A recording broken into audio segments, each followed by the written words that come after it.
Hi there, and welcome to this day in history for December 14th. December 14th is the 348th day of the year in the Gregorian calendar, 349th in leap years, with 17 days remaining to the end of the year. Today's word is principle. There are a couple different ways to spell principle, but today we're going to talk about Principal.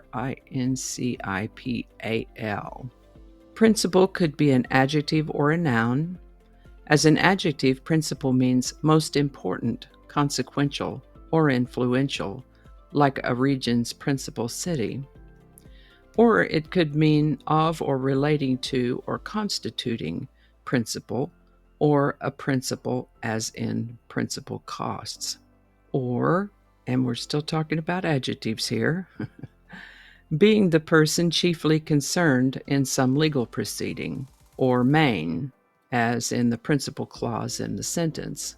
As a noun, principal can mean a person who has controlling authority or is in a position to act independently, one who has a leading position or takes the lead, such as one presiding as a ruler or superior, or the chief executive office of an educational institution, such as the principal of a grade school.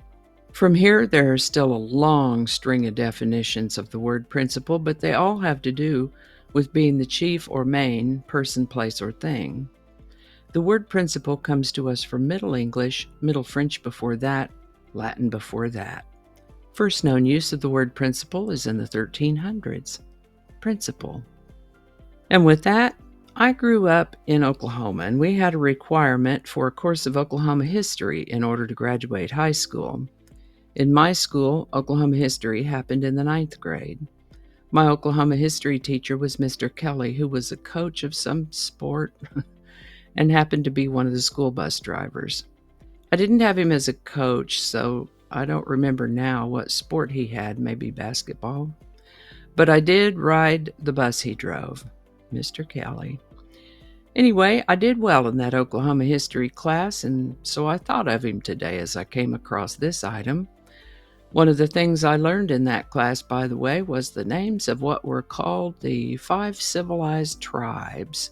They were counted as civilized because they adopted practices of the Europeans, such as centralized governments, literacy, market participation, written constitutions, and a few other things. These 5 tribes were Cherokee, Chickasaw, Choctaw, Creek, and Seminole tribes. Today we're going to talk about a notable Cherokee woman, Wilma Mankiller. Wilma Mankiller was born in Tahlequah, Oklahoma in 1945. Her family was relocated to San Francisco in 1956 when she will have been about 10 or 11. She married in 1963 when she was 18. She became involved with activist groups, which prompted her to further her education in the fields of social welfare. Somewhere along in there, that first marriage began to fail, and they divorced in 1974. Ms. Mankiller's father died in 1971, and his body was returned to Oklahoma for burial, and her mother moved back to Oklahoma in 1976. Wilma and her 2 daughters came with her. Wilma did some volunteer work with the Cherokee Nation and then was able to get a paying job with the nation. She faced daunting personal and health challenges, but kept working. She raised millions for community development programs, and her efforts did not go unnoticed. In 1983, Wilma Mankiller was asked to run as deputy chief of the Cherokee Nation. She faced some ugly opposition, but she got the position, and then she faced opposition in the tribal council. She persevered, though. 2 years later, the principal chief was appointed to the U.S. Bureau of Indian Affairs, and Wilma Mankiller became the first female principal chief of the Cherokee Nation. Press coverage on Ms. Mankiller made her an international celebrity as she promoted ideas of cooperation and respect for the environment. The tribal council may have given her the side eye and plenty of flack, but the media of the day loved her, and she was able to use that favorable media attention to educate Cherokee voters on the goals of her administration. The reason we're talking about Wilma Mankiller today is that it was on December 14th, 1985, when Wilma Mankiller took office as the first woman elected as principal chief of the Cherokee Nation. Ms. Mankiller lived to the age of 64. The song "I Heard It Through the Grapevine" was written by Norman Whitfield and Barrett Strong in 1966. Did you know then that Smokey Robinson and the Miracles were the first to record this song? They recorded it in 1966, but it wasn't released until 1968. In between there, it was recorded by Gladys Knight and the Pips, and their version was released first in 1967. Gladys Knight and the Pips' version of "I Heard It Through the Grapevine" hit #1 on Billboard's R&B chart, became Motown's biggest selling single up to that point.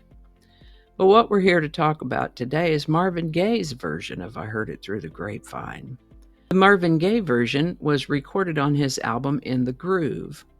Radio DJs discovered it, liked it, gave it airplay, which generated requests from listeners convincing Motown to release this version on a single. "I Heard It Through the Grapevine" by Marvin Gaye was released on a single in October of 1968, and here it is at the #1 spot on the Billboard Hot 100 for the first of 7 weeks beginning December 14th, 1968, overtaking Gladys Knight and the Pips' version as the biggest selling single for Motown up to that point. Marvin Gaye's "I Heard It Through the Grapevine" has been inducted into the Grammy Hall of Fame for historical, artistic, and significant value, and is also included in the Rolling Stones 500 Greatest Songs of All Time. "I Heard It Through the Grapevine" by Marvin Gaye, #1, December 14th, 1968. Link in the description.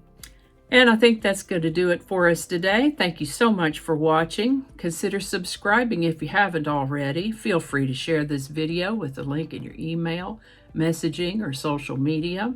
If you enjoy this series, you can check out the playlist that contains these videos. I'll put a link to that in the description. That description lives on YouTube, so for other platforms, I'll include the link to my blog page that is called No Really. You can also find me on Rumble, Parler, BitChute, and Getter. All those links in that description.